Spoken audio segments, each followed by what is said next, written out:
Hola, esto es El Disfraz de Polifemo. Que la mano me leyó, que arecillo aparezco con diamantes en los dedos, un disfraz de Polifemo y un tambor.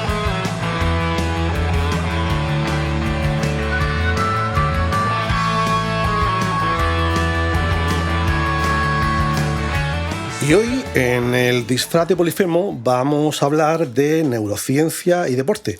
Y para ello tenemos a un viejo amigo, al menos para mí, que es David Cárdenas, que él es profesor con rango de catedrático en la Universidad de Granada, en el Departamento de Educación Física y Deportiva de la Facultad de Ciencias del Deporte.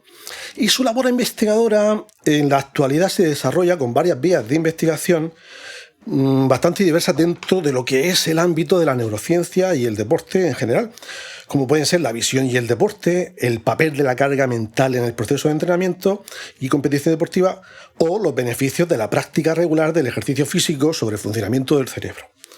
Bueno, y más cosas que nos contará él ahora después, por supuesto.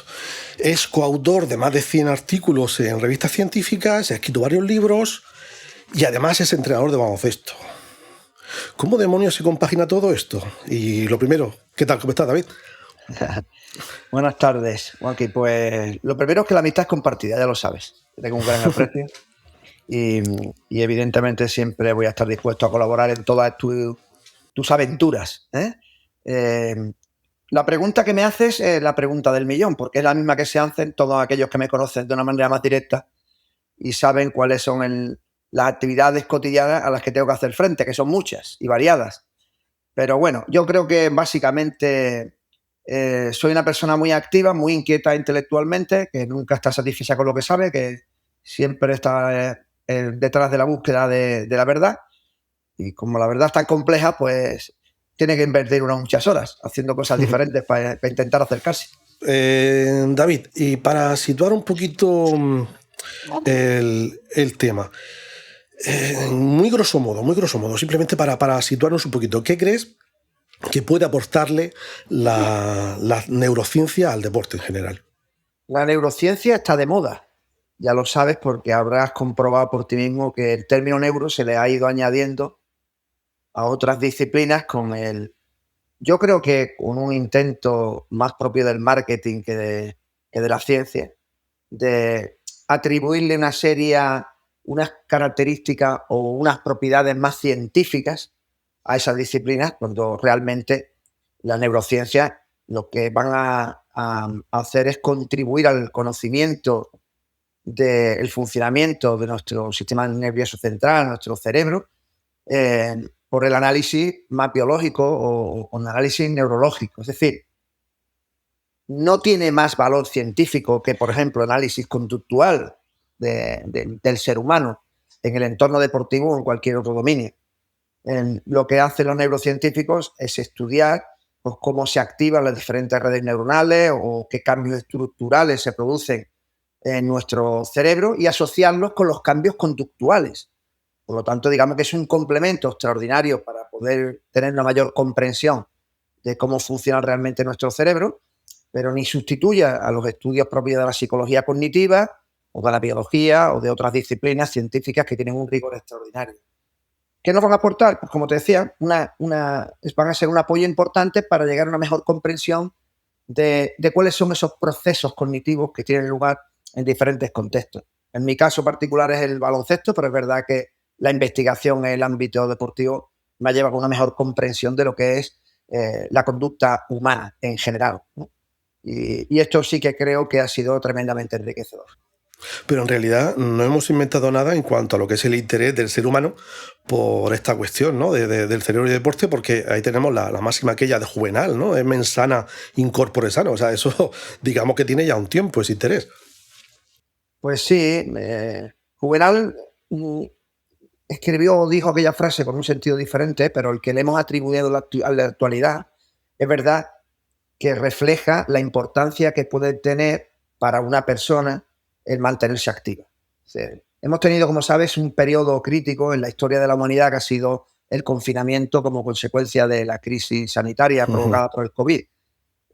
Mi preocupación principal respecto a los mayores no era el hecho solo de que estuvieran aislados socialmente, lo cual ya fue suficientemente duro y deterioró su calidad, su salud mental, sino el hecho de que, desgraciadamente, tuvieron que estar motrizmente inactivos durante mucho tiempo, lo cual se reflejó en un deterioro cognitivo importantísimo.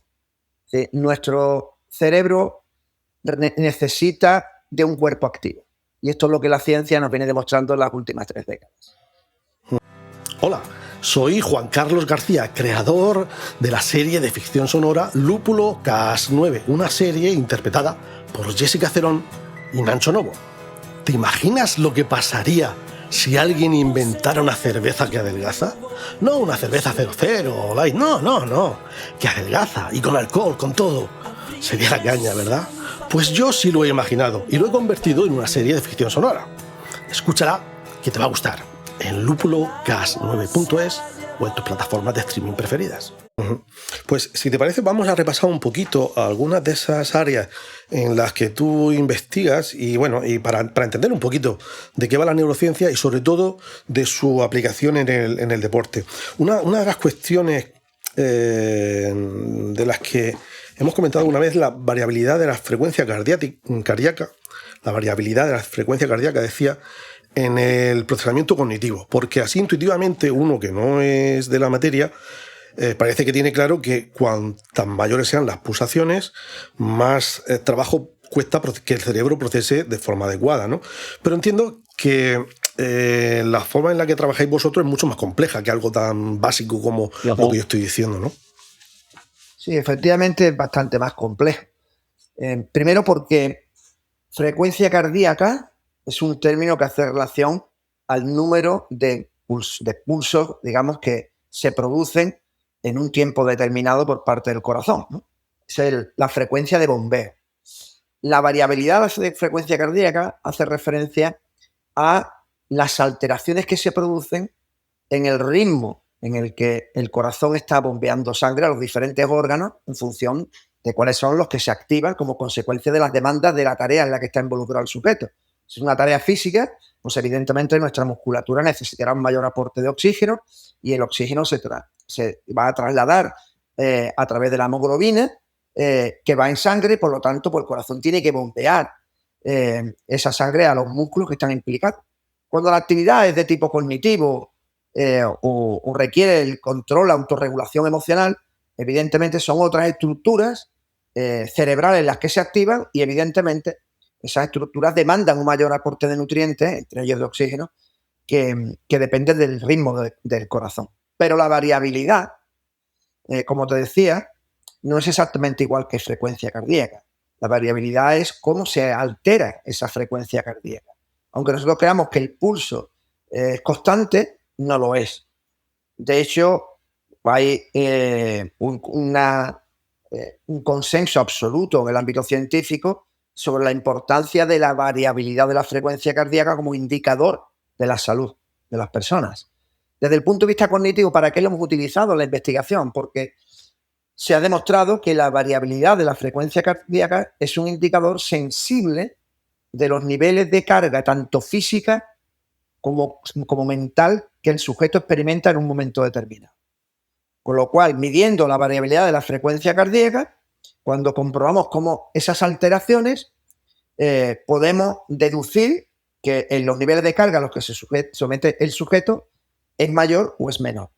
Entonces, es un indicador muy fiable porque al final es un parámetro de naturaleza biológica, fisiológica, ¿vale? Que podemos registrar gracias a los pulsómetros de alta gama, no quizá a los más frecuentes y más económicos, pero hoy en día hay pulsómetros relativamente asequibles que te miden la variabilidad. Pero esto tal vez, este indicador, se me ocurre a mí sobre la marcha ahora, al oírte, que es un indicador de ida y vuelta. Es decir, a partir de la subida cardíaca, ¿no? A ver si lo he entendido bien. A partir de la subida cardíaca tú puedes deducir que hay una variabilidad emocional. Y a partir de la variabilidad emocional tú puedes intuir que haya una subida de la frecuencia cardíaca, ¿no?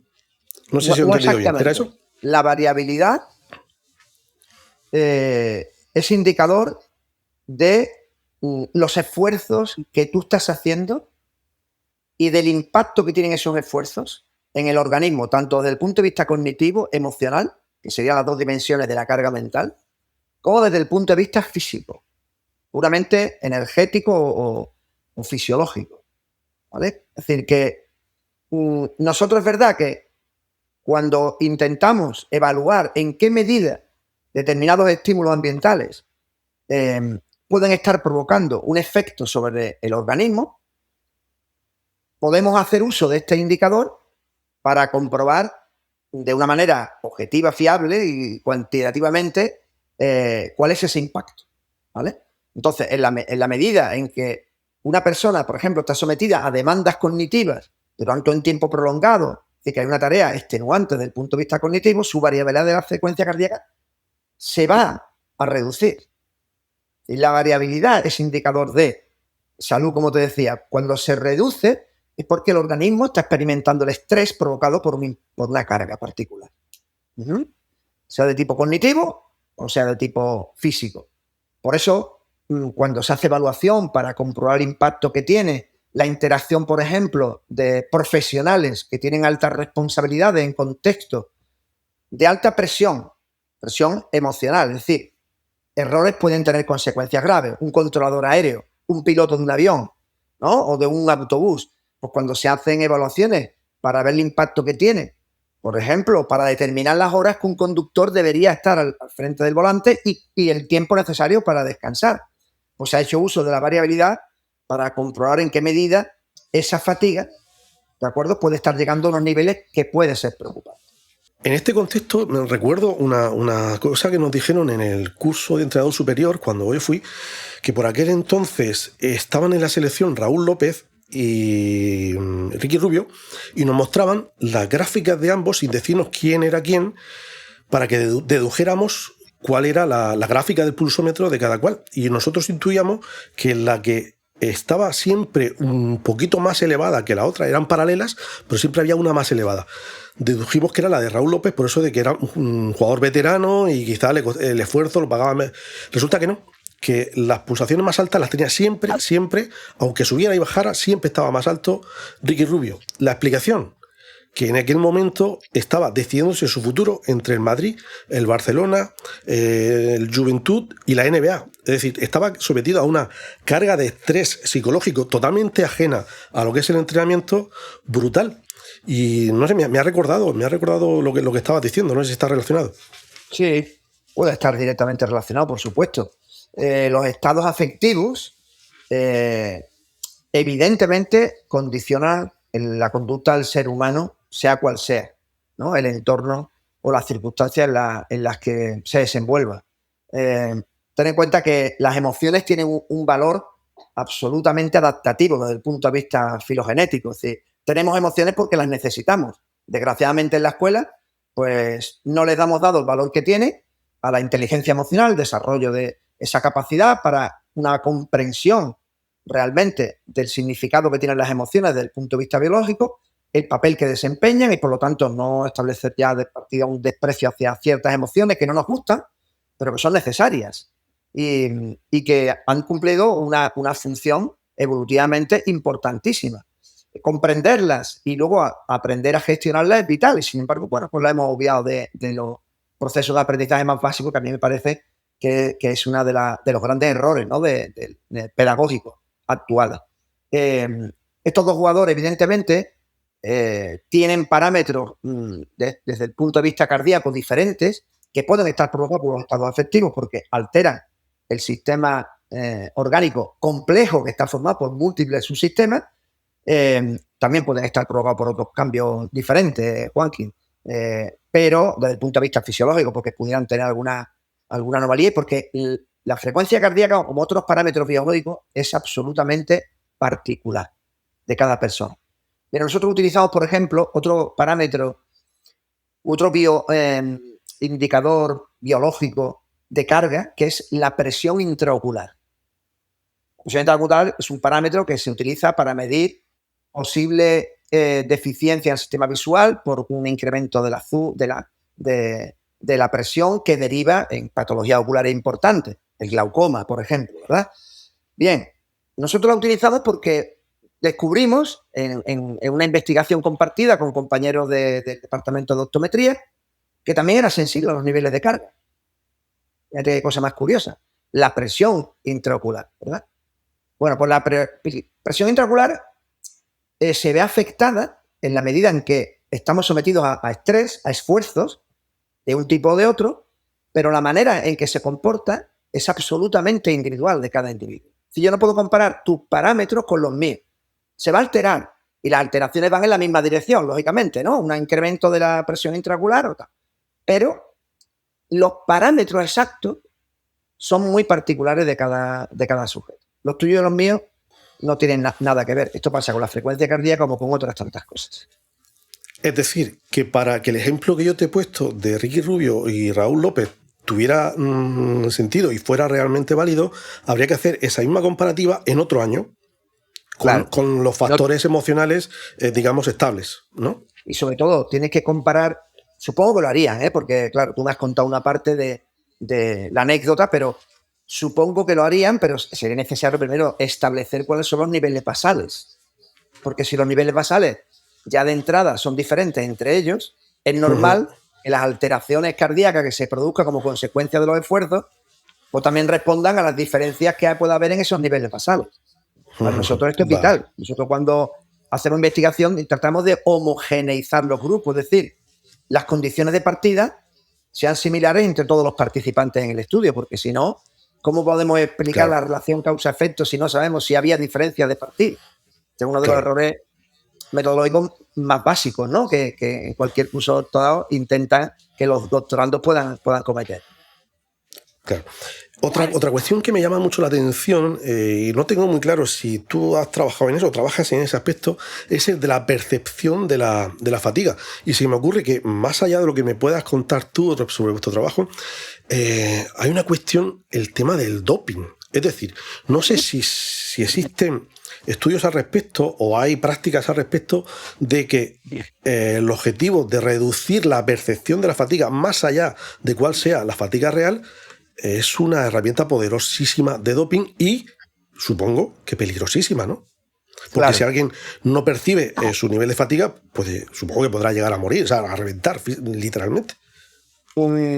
La maratón, que todos conocemos en la actualidad, data de un señor que se vio en la obligación de trasladar un mensaje desde una posición a otra que recorriendo 42 kilómetros. Lo que la gente no sabe es que aquella persona falleció.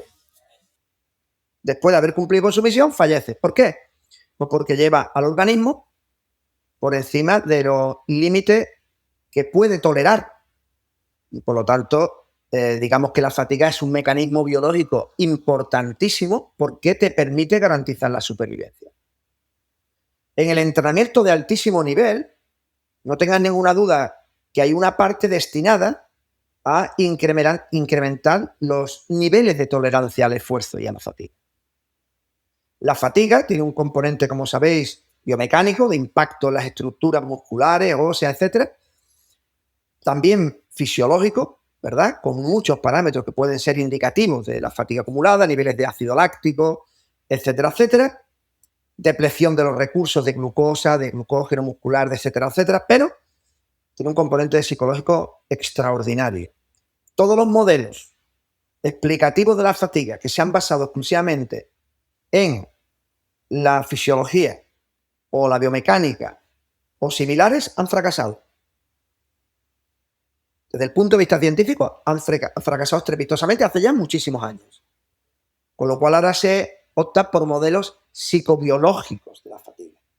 Primero hay diferentes modelos, pero con matices, ¿verdad? Y con las disputas científicas entre los partidarios de uno y otros modelos. Pero en general, digamos que esos modelos contemplan esas variables de naturaleza puramente psicológica.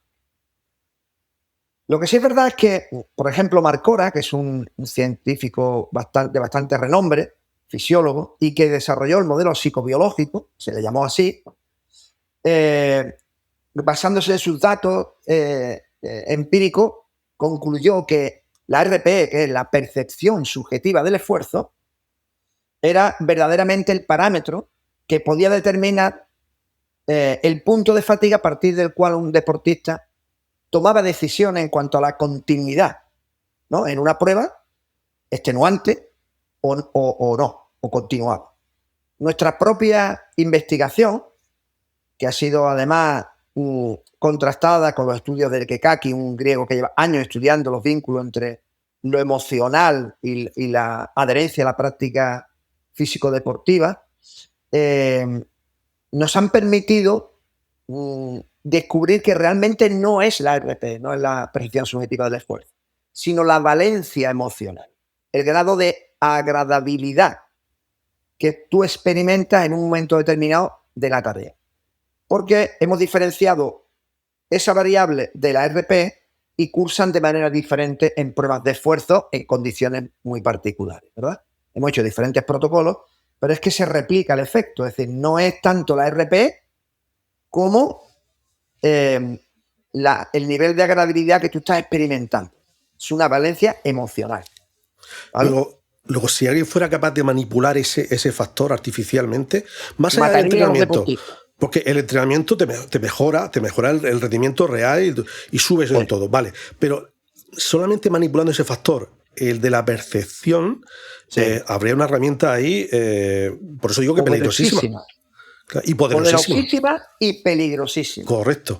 Poderosísima porque incrementaría tu capacidad de soportar los esfuerzos de la fatiga, con lo cual tu rendimiento indiscutiblemente se elevaría, pero claro, te estarías acercando a los límites naturales, claro, que el organismo puede soportar, con lo cual el riesgo para la salud integral de la persona sería tremendo.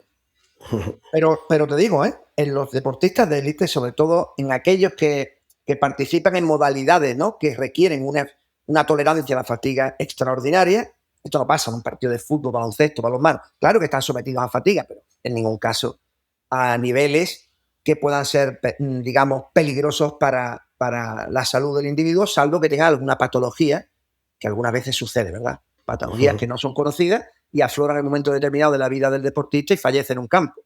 Pero esto no es lo normal. Sin embargo, las pruebas de larga duración, maratón, media maratón y pruebas de este tipo,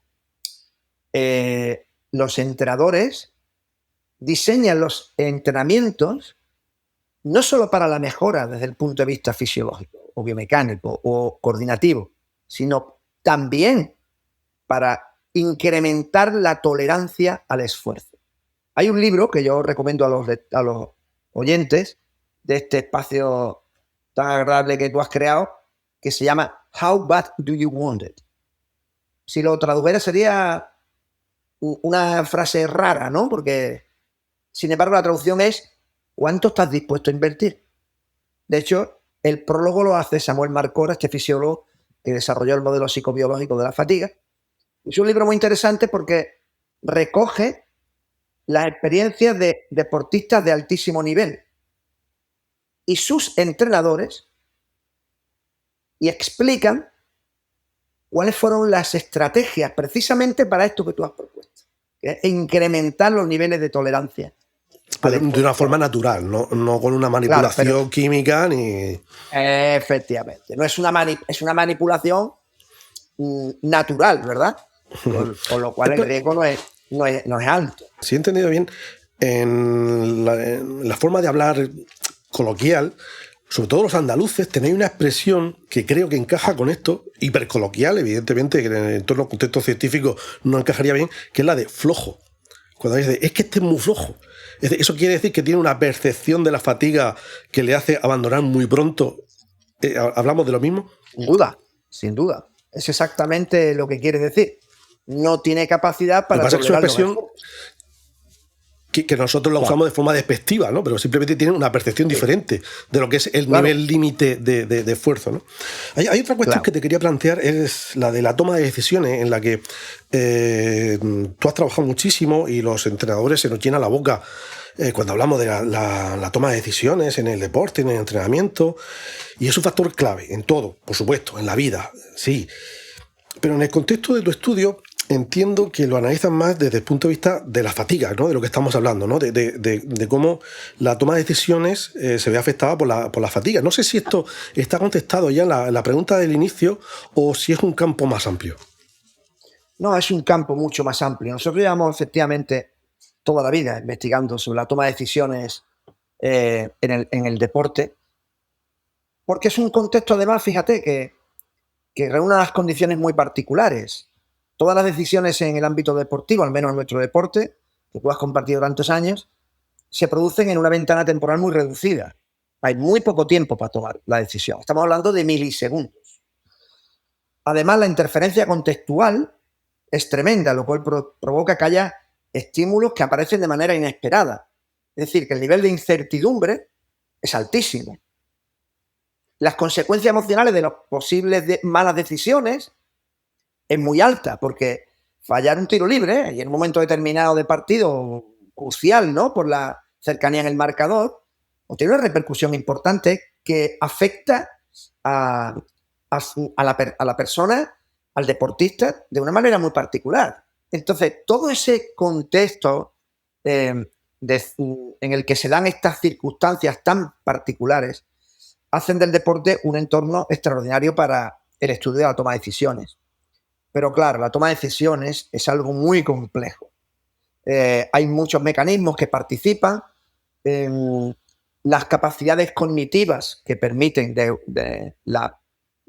vamos a decir, el establecimiento de objetivos, la monitorización de la conducta para ver si se ajusta a esas intenciones previas. Todo son mecanismos diversos, muy claramente diferenciados y requieren un abordaje luego en el ámbito científico, ¿verdad?, que nos permita pues precisamente diferenciar entre unos y otros y llegar a una mejor comprensión de qué es lo que sucede cuando un deportista toma una decisión y luego la segunda parte.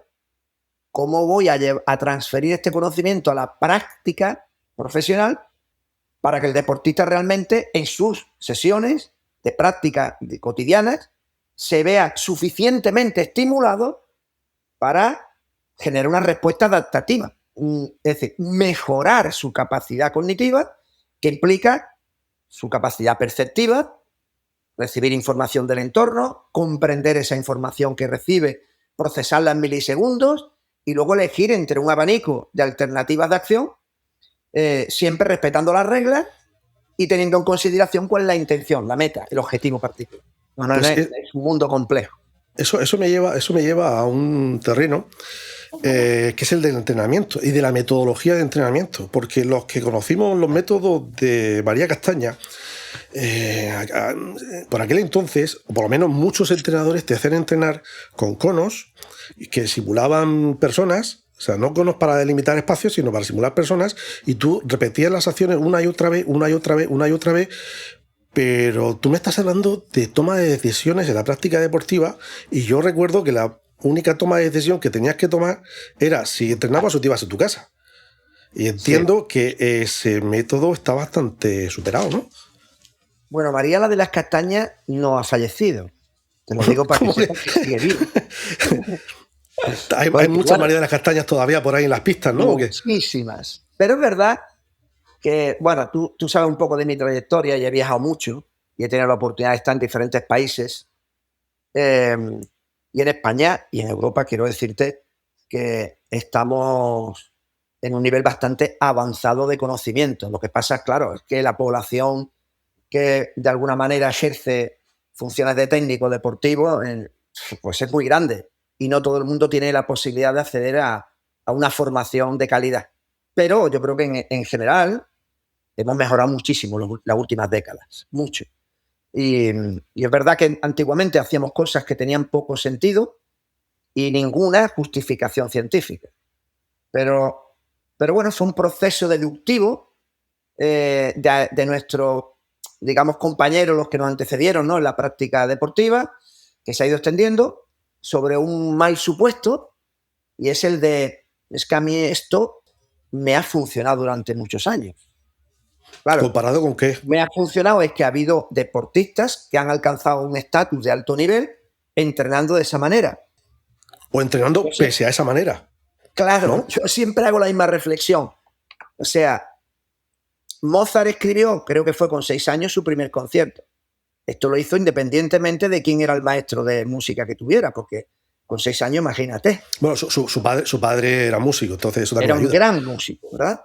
Pero fue independiente. Es decir, yo no creo que fuera la consecuencia exclusiva de la gran influencia que pudiera tener su padre, sobre todo porque era muy joven y no había habido tiempo para esos aprendizajes que requieren años.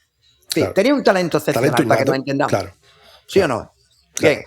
Había otros músicos, compadre, que fueron músicos y no han llegado a esto. Ha habido deportistas que han llegado al alto nivel porque tenían un talento excepcional. Y ese talento les ha permitido un desarrollo muy superior a los demás, a pesar de las malas prácticas.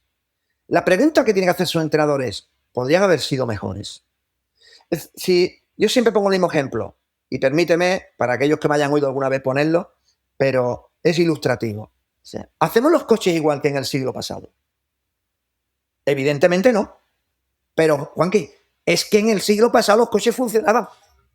Claro. Transportaban a las personas. Claro, te pueden decir eso. Pues a mí me funcionaba, claro, a 40 por hora. Claro, pero te podría funcionar mejor. Exacto. Esta es la pregunta clave. O sea, lo que no podemos hacer en un dominio muy particular como el deportivo es vivir de espaldas a la ciencia. Porque toda la humanidad ha evolucionado gracias al desarrollo precisamente del conocimiento adquirido con el rigor científico. Y no podemos obviarlo. No lo han hecho los deportes individuales. No lo ha hecho el atletismo, el ciclismo, el tenis, donde han implementado ese conocimiento científico. El bádminton, Carolina Madrid. Invito a todo el que quiera contrastar lo que estoy diciendo a que escuche a Fernando Rivas hablar de qué hizo él para convertir un deporte absolutamente minoritario a día de hoy, comparado con el número de licencias que tienen en países asiáticos, para convertirla en campeona mundial. El método. Y lo que hizo fue transferir lo que había aprendido, porque se formó precisamente en la Universidad de Granada, nuestra facultad, y el desarrollo que él hizo como un graduado ya, manteniendo, digamos, esa inquietud por seguir aprendiendo, para transferirlo al campo deportivo. Es una obviedad que la ciencia ha ayudado a la humanidad a progresar. También nos ha traído desgracia y otras cosas que no nos gustan, por supuesto. Pero esa hay que rechazarla, despreciarla y quedarte con la parte buena, ¿no?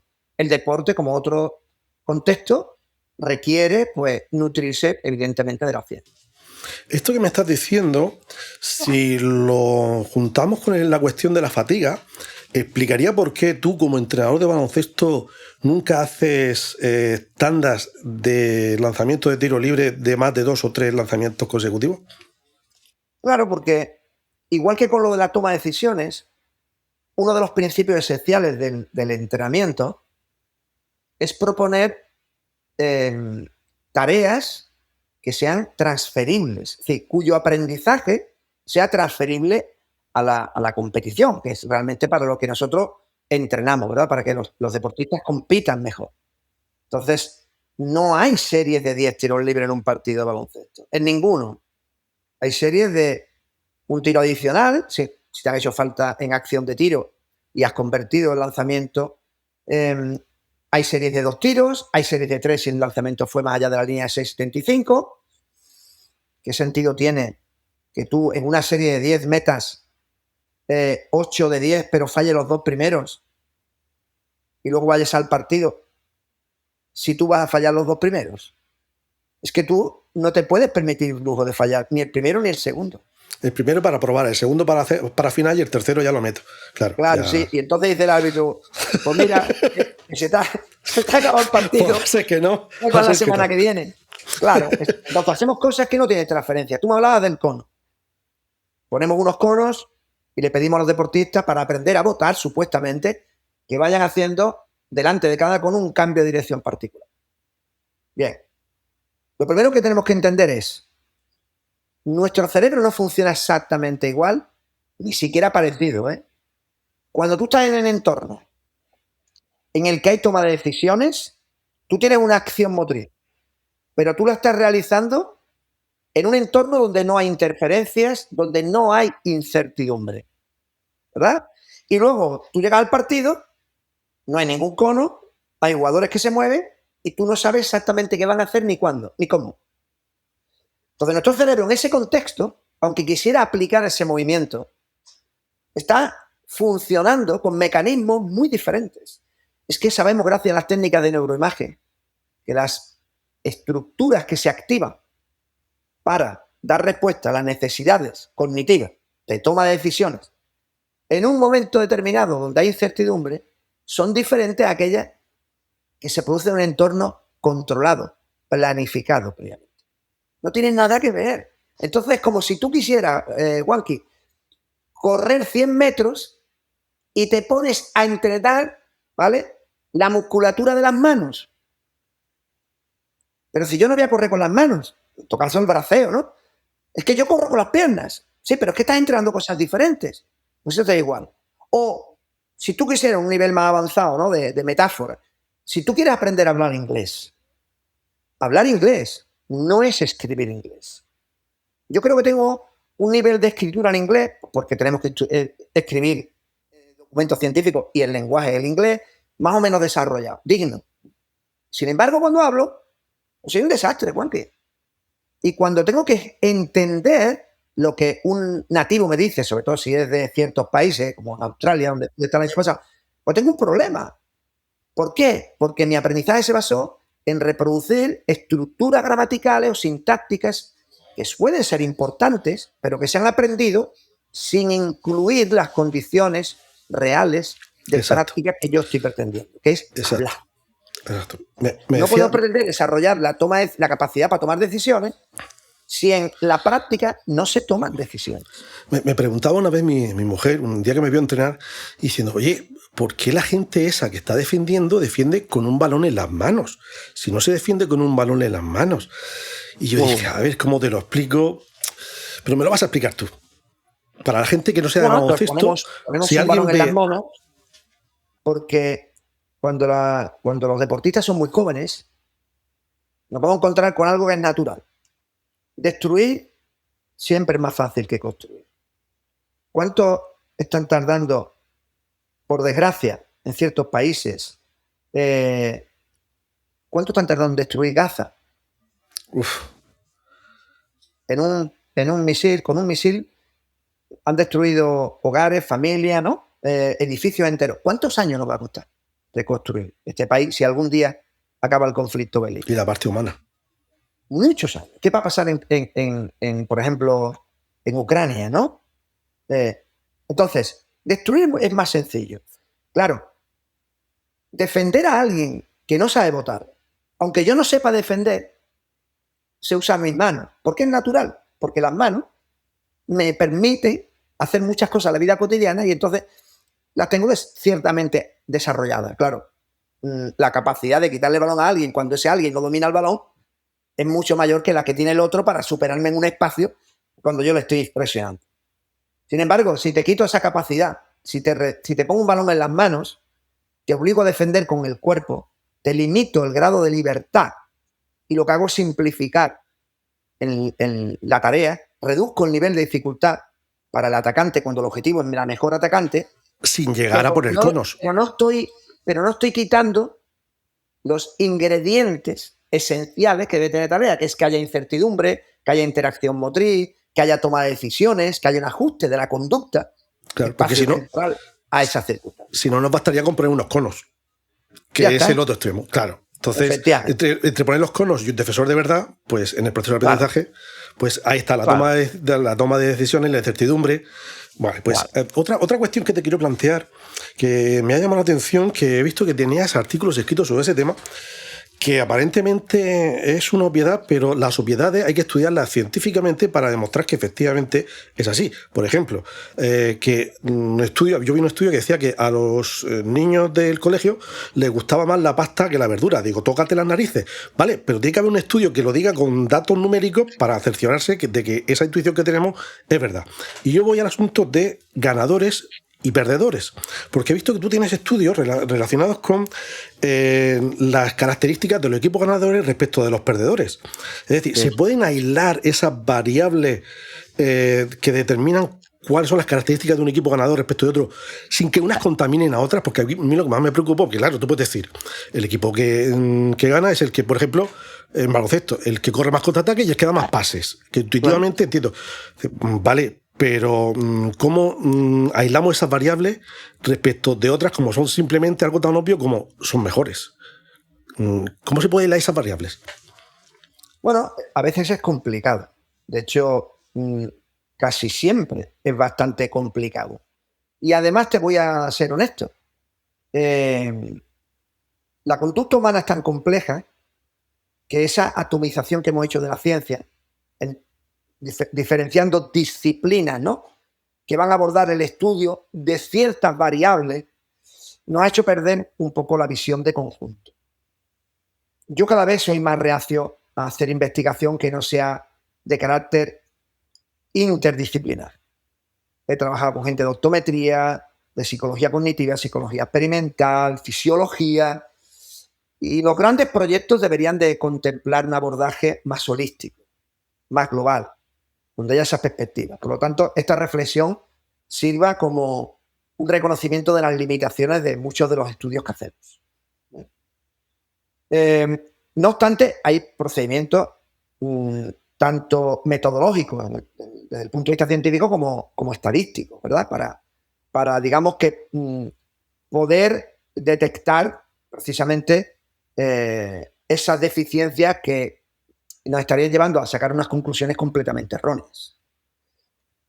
¿Podemos diferenciar equipos ganadores y perdedores? Sí. En los estudios a los que puedo hacer referencia, son estudios relacionados con el match analysis o con el análisis, digamos, del rendimiento deportivo, intentamos, primero, crear un constructo teórico sobre cuáles son esos parámetros de rendimiento que pueden determinar la eficacia de un equipo en competición. ¿Cómo lo hacemos? Pues vamos a toda la literatura previa, toda la investigación previa para identificar cuáles de esas variables realmente se han mostrado significativas y pueden ser las que reflejen realmente un valor en el rendimiento deportivo. Cuando tenemos todas ellas, lo que intentamos es, evidentemente, comparar equipos en función de estas variables y estadísticamente vemos si realmente pueden ser significativas de hecho de apoyar un mayor rendimiento en la competición. A veces lo encontramos y a veces no, ¿vale?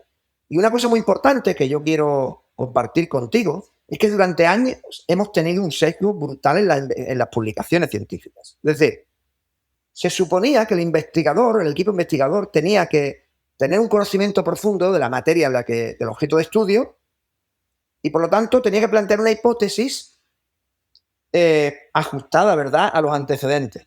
Entonces, si tenía una hipótesis que tenía que contrastar, pues si no me salía contrastada, señores, esto era porque hemos cometido errores y entonces no se publicaba. Esto nos ha llevado a grandes problemas.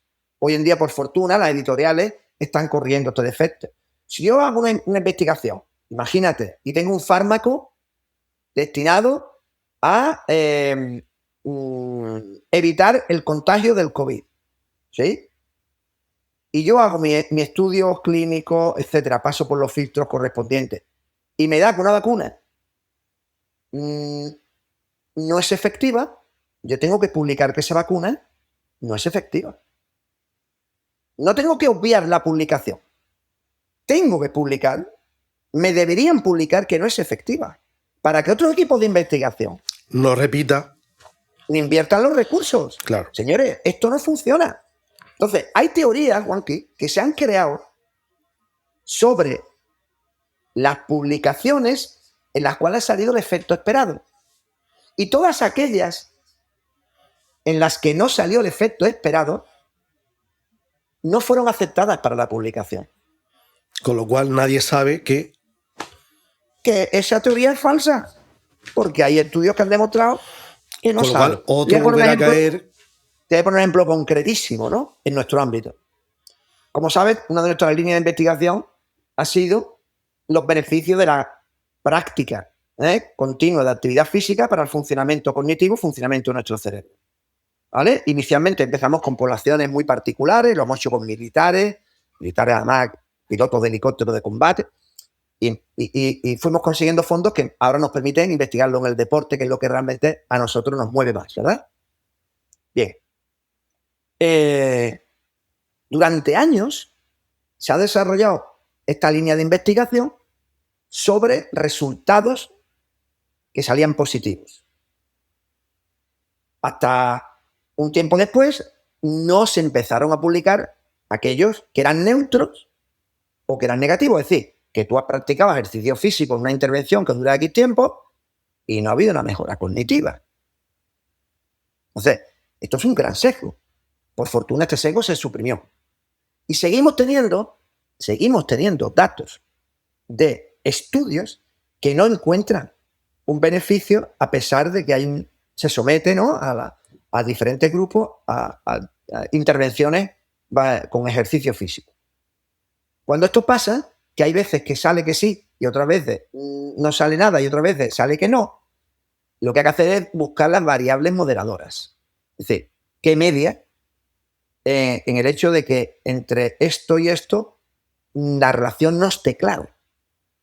Nuestro grupo de investigación va a defender una tesis doctoral dentro de menos de un mes de Alejandro Gutiérrez Capote en la Universidad de Granada, que también es entrenador de baloncesto, donde hemos dado algunos pasos para demostrar que el problema es que cuando se hace investigación en este ámbito no hay una individualización de la carga cognitiva. Es decir, yo puedo practicar un ejercicio físico y hay una mejora. Fíjate, se demostró que había un incremento, un ejercicio físico de larga duración, un incremento del tamaño del hipocampo, una estructura que participa o que es muy importante para la memoria, ¿verdad? Y se hizo con modelos animales, con ratones, etcétera, etcétera, y se hizo con humanos. Y todo esto se interpretó como consecuencia del incremento del BDNF, que es una proteína, ¿verdad?, un factor neurotrófico que tiene incidencia en el crecimiento de esas estructuras. Pero es que hemos visto también que hay otros que no sale el efecto deseado. Y entonces los investigadores empezaron a decir, claro, si el ejercicio tiene implicaciones cognitivas, más fácilmente puede provocar beneficios cognitivos. Un deporte como el nuestro, el baloncesto, tiene unos requerimientos cognitivos altísimos. Hay toma de decisiones constantes. Entonces, se empieza a investigar sobre esto. ¿Qué diferencia entre una práctica de ejercicio físico sin ningún tipo de compromiso, digamos, cognitivo y otras que sí? Pero ¿qué pasa? Que la gente no ajusta las exigencias de las tareas desde el punto de vista cognitivo a los recursos disponibles del participante en el estudio. Yo cojo y hago dos grupos, son homogéneos. ¿Son homogéneos desde qué punto de vista? Mismo tiempo de práctica, mismo nivel de condición física, que ya es un requerimiento importante, ¿vale? Pues esto lo hemos igualado. Hemos medido el nivel cognitivo. Oye, pues algunos estudios ya empiezan a medir el nivel de cognitivo de partida. Venga, perfecto. Y cuando llegamos a la aplicación de los estímulos, yo no levanto los mismos kilos de press de banca que tú. Los mismos kilos para ti suponen una carga diferente que para mí. El mismo estímulo cognitivo puede ser una carga diferente para ti que para mí. Con lo cual, todos los resultados que salen, que me perdonen mis compañeros, pero están absolutamente secados. Si no hay una individualización de la carga cognitiva, tú no sabes de qué viene el efecto. Te puede dar positivo, como te puede que no. Y te puede dar positivo porque realmente, para el nivel de partida del sujeto, el estímulo fue suficiente para generar esa respuesta adaptativa. Y puede que no, sencillamente porque no han superado un umbral de estímulo para el organismo desde el punto de vista cognitivo. Así que, fíjate si todo esto es complejo. Sí te tengo que decir que cada vez las evidencias son más sólidas y apuntan en la dirección de un beneficio claro de la práctica regular. No solo cognitivo, Juanqui, emocional también. O sea, nuestros estados afectivos las endorfinas, ¿no?, con la práctica de ejercicio físico. Las endorfinas. Totalmente. Entonces yo os recomiendo que las personas que tienen, sobre todo, vidas estresantes, ¿no?, es beneficioso para todos, pero aunque sea caminar 1 hora, hora y media, todos los días, o hacer una práctica deportiva donde además me junto con amigos y luego nos tomamos algo juntos, pero mantener una actividad regular es vital para mantener una salud integral. Entonces, ahora mismo, ¿en qué cuestiones estáis trabajando? Uno bonito, muy bonito, que no hemos tocado y que está siendo objeto de una tesis doctoral muy interesante, es la relación o la posible influencia que tiene nuestra salud cognitiva para la prevención de determinado tipo de lesiones. Es decir, ligamento cruzado anterior de la rodilla, una lesión desgraciadamente muy dura para los deportistas que la sufren en diferentes modalidades, ¿verdad? Y que ha sido estudiada durante muchos años. Pero el abordaje de la lesión se ha hecho básicamente para identificar los factores biomecánicos que pueden implicar un riesgo de la lesión. Entonces, pues esos factores biomecánicos, después de años de investigación, hemos podido comprobar que no explican definitivamente el porqué de la ruptura del cruzado. Y más recientemente, y en mi grupo de investigación en particular, hemos empezado a estudiar qué vínculo hay entre tu capacidad cognitiva y tu, digamos, capacidad para hacer esos ajustes que requieren cuando un deportista, por ejemplo, tiene que captar la información propioceptiva de los mecanorreceptores, que te está indicando dónde están las presiones. Por ejemplo, cuando tú saltas y vas a caer en un aterrizaje, que es una de las razones o de las circunstancias, digamos, que provocan más daños de este tipo, o en los cambios de dirección. Tú sabes que ahí hay una comunicación entre los mecanismos periféricos, los mecanorreceptores, y también nuestro sistema nervioso central. Si esa información por vía aferente no llega, hay un déficit en la conectividad, ¿verdad?, cerebral, pues evidentemente la información llega tarde, pero cuando el organismo es capaz de mandar las órdenes motoras para con la contracción muscular, llega tarde y el daño ya se ha provocado.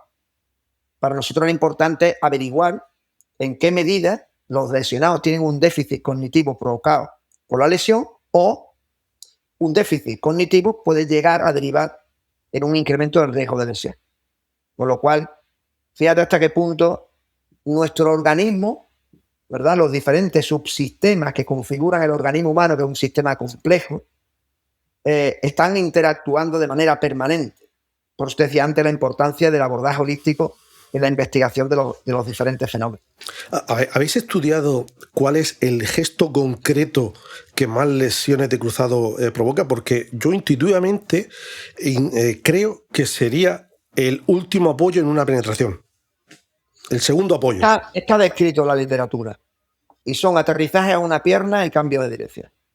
En esas dos circunstancias es donde más lesiones de cruzado han aparecido históricamente. O sea, lo que sería, por ejemplo, el segundo apoyo de un Eurostep. Por ejemplo. No sé si recuerdan la lesión de Jules, Sergi Jules. Fue un cambio de dirección de la pierna derecha a la pierna izquierda, un cambio de peso del cuerpo. Fue en media pista, recuerdo, fue en media pista. Y se le fue, efectivamente. Hay otros que son, por lo típico, salto a rematar un córner. Hay una desestabilización en el aire por un contacto físico lateral. Me desequilibran en el aire y cuando voy a caer, evidentemente, se produce una anteriorización de la tibia, una abducción, en fin, los mecanismos, digamos, biomecánicos, para no extendernos, que son indicadores de la lesión, y el ligamento se rompe, porque las fuerzas de compresión axial, las que se producen sobre la estructura, el ligamento, son superiores a la capacidad de resistencia que tiene esa estructura. Yo tengo un amigo futbolista que ha tenido lesiones que es fisioterapeuta, que, en fin, es graduado en ciencia del deporte, tiene una grandísima formación, y un día en este debate, ¿verdad?, con otros muchos técnicos deportivos y tal, decía, mira, el cruzado se rompe porque se usa. Es decir, estamos sometiendo a un desgaste tan grande de la estructura que llega un momento en que vencemos la capacidad de resistencia que tiene. Y esto nos tiene que hacer pensar, porque la NBA está teniendo una incidencia de lesiones en los últimos años tremenda, porque es que el calendario de competición que tienen no es normal. Los aficionados al baloncesto, a mí es que la NBA los primeros meses aburre porque no defiende. Claro, es que si defendieran, no llegaríamos a los playoffs. se romperían antes. Es una obviedad, pero es así. Yo no me lesiono al cruzado. ¿Por qué? Pues creo que la respuesta es obvia. Fíjate, una cosa, no sé si te interesa pero una de las cosas que estamos haciendo en la actualidad, que lo hemos hecho con el equipo, además, con un equipo de ACB, es estamos estudiando en qué medida la adaptabilidad a la incertidumbre puede ser un predictor del talento deportivo. Desarrolla eso, por favor. Sí, es decir, que lo que hemos hecho es crear un contexto experimental, controlado de laboratorio, pero en campo, a través de dispositivos con unas luces que aparecen y tal, que implican el aprendizaje de unas reglas de decisión. Por ejemplo, si aparece la luz verde en uno de los field lights, está rodeado de field light, ¿vale? Unos dispositivos que tienen unas esferitas donde aparecen luces. Si te aparece de un color, pues tú tienes que tocar precisamente ese field light, pero si te aparece de otro color, tienes que tocar el de la diagonal contraria. Tú no sabes dónde va a aparecer. Lo que pasa es que la regla cambia. Y tú tienes que ir aprendiendo cómo cambia la regla a través de la interpretación del acierto-error, porque evidentemente los investigadores te están dando feedback sobre si es correcto o no es correcto. Entonces, esa capacidad de poder adaptarte a la incertidumbre y a la volatilidad, que es la variabilidad en los niveles de incertidumbre, nosotros creemos que es uno de los rasgos que definen el talento deportivo, nuestro deporte. Claro, lo que coloquialmente llamamos la inteligencia deportiva, en sentido amplio, Sí, lo ¿no? que pasa, no exactamente, porque fíjate tú, ahora sí voy a tener que poner un ejemplo de baloncesto, me lo vas a permitir, porque Ponlo, por favor. es inevitable. Si tú eres un jugador que va a sacar ventaja de un bloqueo directo, ¿verdad? De un obstáculo que ponemos allí para aquellos que no se han entendido en el baloncesto, tú tienes que estar percibiendo cómo se comporta tu oponente directo, el que te defiende. Pero al mismo tiempo tienes que estar observando, percibiendo cómo se comporta el que defiende a tu compañero que te bloquea. Porque las ventajas surgirán dependiendo de cómo se comporta. Yo puedo entrenar la inteligencia de un jugador, la puedo entrenar con lo que llamamos las reglas if-then. Si el defensor hace esto, nosotros hacemos aquello. Esto es una toma de decisiones consciente y requiere estrategias intencionales para que el deportista vaya asociando estímulo con respuesta, bastante conductista. Pero esto permite que el deportista llegue a desarrollar su inteligencia motriz específica. Va a tomar buenas decisiones dentro de un tiempo cuando vaya asimilando ese aprendizaje. Sin embargo, esto no le convertirá en creativo, porque sus respuestas están predeterminadas. Claro. O sea, que será el que las lea de forma natural, ese será claro, el que tiene ese talento, ¿no? El que no necesita aprender, el que lo tiene ahí en algún momento y con un pequeño empujón, ¿no? Claro, el talento es difícil de definir, pero sería esa capacidad superior que determina tu rendimiento superior en el futuro. Entonces hay muchos factores que influyen, claro, pero uno indiscutiblemente y muy importante es esa inteligencia, ¿verdad? Para poder desarrollar esas conductas inteligentes, pero también conductas creativas. Y nosotros diferenciamos claramente el entrenamiento para la inteligencia motriz y el entrenamiento para la creatividad motriz. Déjame complementarios, pero son cosas diferentes. Déjame ahora para que te pregunte. Para la creatividad tienes que mover un ambiente de libertad. Claro. Para la inteligencia motriz no necesariamente. Y ahí el entrenador hace mucho. Imagínate, ¿qué te voy a contar que tú no sepas? El entrenador es la pieza vital. Y volvemos a la María Castaña. Un grandísimo entrenador de fútbol que tiene a su hija en nuestro club, vino a ver el entrenamiento. Claro, él es una persona con una formación extraordinaria. Estoy hablando de un entrenador de ámbito internacional. Y me dice, me encanta cómo aprenden a tener control en este caos. Ya te puedes imaginar las tareas. Claro. Tareas donde había mucho tráfico, donde había mucha interferencia, y desde muy pequeñitos ellos van aprendiendo a desenvolverse y a tener cierto control en ese aparente desorden. Esto para los entrenadores clásicos, te salían las manos a la cabeza, ¿esto qué es? Y los pondrían en fila, ¿verdad? Sin allí para conos, que sin conos. no se rozaran siquiera. Déjame cambiar de tercio. David, ¿eres feliz? Uf. A veces me da miedo hasta contarla. Tremendamente feliz. Soy muy pasional y tengo la suerte que le puedo dedicar a mis pasiones. Entonces yo siempre le digo a la gente que hay gente que nace con estrellas y otros nacieron estrellados. Y esta psicología positiva, ¿no? Que tú puedes llegar a ser lo que quieras, bueno, esto es una falacia absoluta, ¿verdad? Nada más que tienes que irte a uno de estos países que están en conflicto bélico, preguntarles. ¿Cuánto daño hizo Paulo Coelho? Claro, no todos tenemos la suerte de poder. Para mí, la única suerte es esta: haber nacido en un contexto muy particular, porque está científicamente, neurocientíficamente demostrado que tu crianza, hasta el embarazo de tu madre, las condiciones que le envolvieron y todo lo que viene posterior de la crianza determina tu futuro. Hay un libro que yo, bueno, mira, te lo voy a dar, ya que estás aquí, y es que lo tengo aquí porque este es un libro el que estoy leyendo ahora mismo, se llama Decidido, de Sapolsky, uno de los mejores investigadores y divulgadores científicos del mundo. Y Decidido habla sobre el libre albedrío. Según este autor, el libre albedrío no existe, porque al final estamos muy condicionados por todo lo que hemos vivido. Es decir, las cosas, el cómo nos comportamos ahora, no son la consecuencia del instante particular, sino de toda la historia previa que tú tienes, y es algo que tú no pudiste elegir. Yo soy feliz porque tuve la suerte de nacer en una familia normal, que me dieron cariño, que tuve todas las atenciones necesarias, básicas, y me he podido dedicar a lo que me apasiona, Juan. Y esto no tiene precio. Que yo haga lo que me guste y que encima me paguen al final de mes, pues imagínate, me levanto todos los días y digo, Virgencita, que no me cambie nada. O sea, entonces, las cosas hay que vivirlas con pasión. Y si te puedes dedicar a aquellas que te apasionan, pues la verdad es que sería casi un pecado, ¿verdad? Decir, tengo todo este tipo de cosas a mi alcance y no soy feliz. Yo perdono a todas aquellas personas que no pueden ser felices, porque arrastran una historia previa que les ha condenado a estados depresivos, o sea, enfermedades de salud mental que evidentemente te condicionan. Las personas deprimidas están incomprendidas. Parece que está en tu mano el poder ser feliz, el poder querer. Esto no es tan sencillo.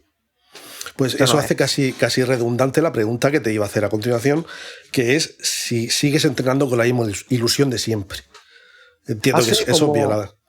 Hace como 1 hora y media que tuve la conversación con mi ayudante, que es José Miguel Hidalgo, es un fenómeno, es profesor de educación física, más de 25 años de experiencia profesional, que es entrenador, que ya coincidimos hace muchos años. Y hablábamos de que habíamos empezado esta temporada, yo entrené en particular al junior de nuestro club, de la Zubia, y habíamos empezado con mucha ilusión, y es que ahora tenemos mucha más. Y estamos los dos dando de vuelta por cómo vamos a estimular a los chavales y cómo vemos que responden al entrenamiento. Y sí, honestamente, disfruto muchísimo. Supongo que porque tienes más herramientas ahora que cuando empezaste. ¿De qué? Porque tienes más herramientas tú, cognitivas, aprendizaje, recursos. Sin duda. Porque todo este camino que hemos recorrido, que hemos intentado resumir aquí, y que parecería no estar vinculado con el deporte, yo siempre lo he transferido al deporte.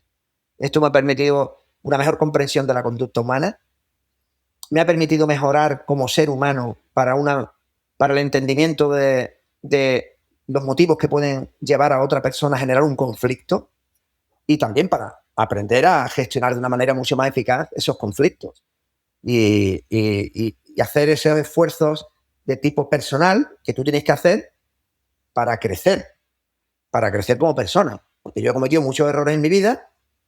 La neurociencia me ha enseñado que tiene poco sentido arrepentirte de ellos, porque los tomaste en ese momento, en esas circunstancias, y por lo tanto, si estuvieran en las mismas, volvería a cometer el mismo error. Claro, lo que pasa es que todos tus aprendizajes posteriores te llevan a un análisis que determina que fue un error grave, ¿no? Pero es que es así la vida. No soy el mismo entrenador que hace 25, 30, 40 años que empecé a entrenar, ya 40, y aunque a veces me da vergüenza pensar en lo que era, pero bueno, soy consciente de que ha sido inevitable para llegar a lo que soy ahora, y no tengo ninguna duda de que lo puedo hacer mejor, mucho mejor. Y esto es lo que me mueve a seguir investigando. lo que dice David de la pasión con la que hace las cosas, de eso puedo dar fe, porque lo conozco ya hace unos cuantos años, lo conozco en el ámbito del baloncesto y muy especialmente en el de impartir charlas a entrenadores para un poco todas estas cosas que hemos hablado, pero más directamente enfocadas al baloncesto, que les sean útiles en su día a día y un poco tirar mitos abajo. Así que en ese aspecto doy fe.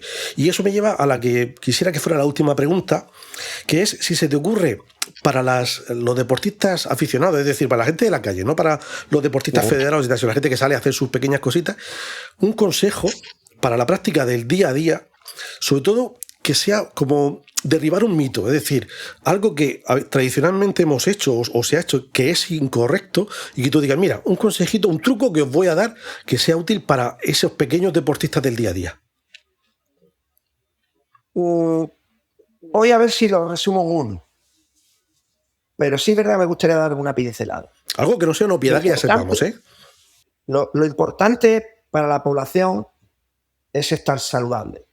Y ya sabes que la OMS define la salud de una manera muy global, ¿verdad? Y la salud mental es muy, muy importante. Hacer ejercicio físico, sea de manera individual o compartida, que al final depende de tus gustos personales, te va a ayudar a tener una mejor regulación de tus emociones, vas a interpretar mejor las cosas que te acontecen en el día a día, porque tu cerebro funciona mejor y la va a interpretar mucho mejor. Tu organismo en general, es evidente, va a funcionar mejor.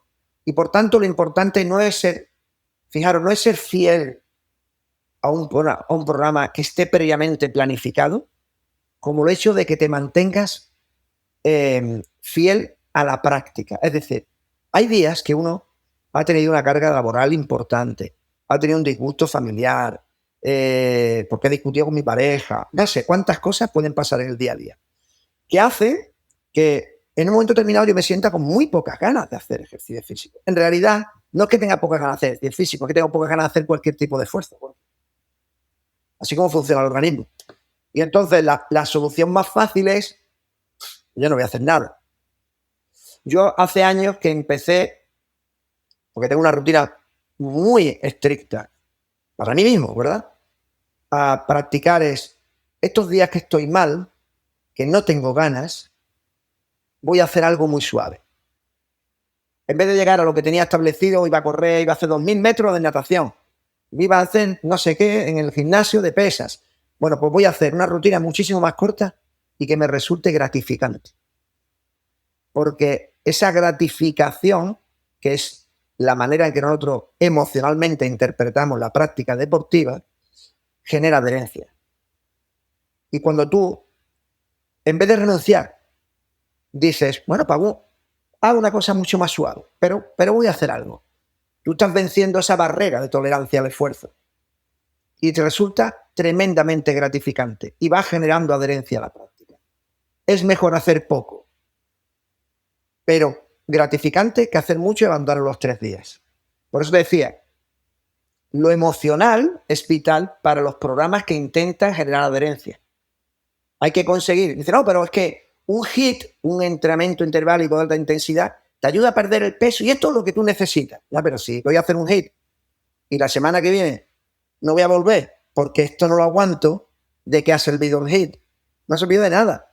A lo mejor me haces algo que sea gratificante y digo, hostia, pues mañana tengo ganas de ir porque estaba dentro de mis niveles de tolerancia. Entonces hay que jugar bien con esto. No hay que evitar ser cuadriculados para todo el día.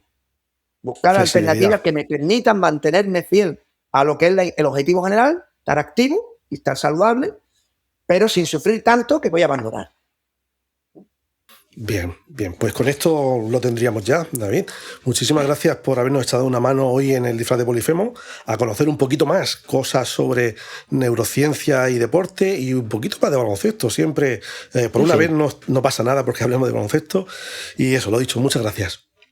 Nada, ha sido un placer, Juanqui, ya sabes que me tiene a tu disposición cuando quieras y enhorabuena por este espacio tan interesante.